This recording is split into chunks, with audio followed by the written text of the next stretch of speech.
Now in this problem, a body rolls on two horizontal plates 1 and 2 moving with velocity 3v and minus v respectively.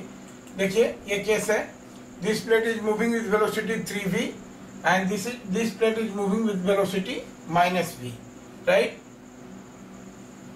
A body rolls on two horizontal plates 1 and 2 moving with velocity 3v and minus v respectively. The distance of instantaneous axis of rotation from the lowest plate is equal to, right? अब देखिए हमको lowest plate से calculate करना है instantaneous axis. तो अब ये तो क्लियर है, जैसे ये मान लीजिए कि देखिए ये प्लेट है यहाँ पर, ये तो क्लियर है कि जब कभी भी होगा सो इसी लाइन पर होगा, क्योंकि वेलोसिटी इस लाइन के परपेंडिकुलर है। तो जब कभी भी होगा तो इंस्टेंटेनियस एक्सिस ऑफ रोटेशन, इधर वेलोसिटी 3v है और इधर वेलोसिटी माइनस v है। माइनस v को यहाँ से हम कैलकुलेट कर रहे हैं।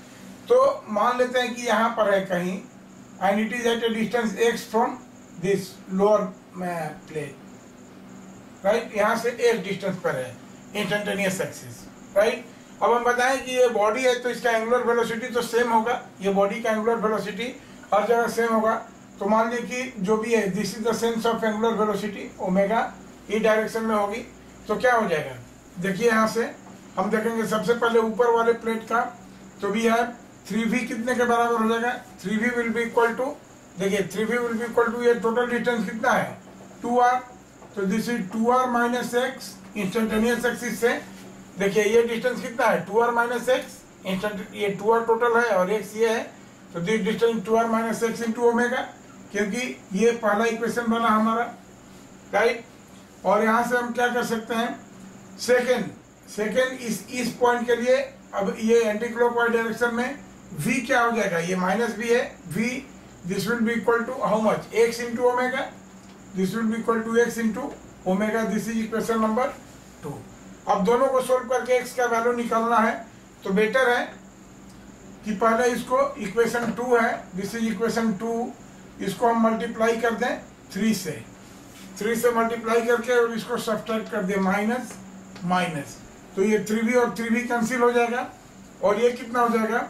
अब देखिए यहाँ से लिखेंगे और this will B 2r omega minus x omega and minus ये कितना हो जाएगा, देखिए 3x ओमेगा। देखिए ये this will B 2r omega minus x omega, ऊपर वाला हुआ 1 और माइनस 3 से मल्टीप्लाई किया है तो minus 3x omega, this will be equal to 0। देखिए यहाँ से और 2r ओमेगा ओमेगा कैंसिल हो गया सर, तो 2r will minus 4x will be equal to 0 and therefore x will be equal to कितना r/2। So this x will be r/2, ये r के ठीक बीच में होगा इसका instantaneous axis of rotation. Now this will be the answer. Okay.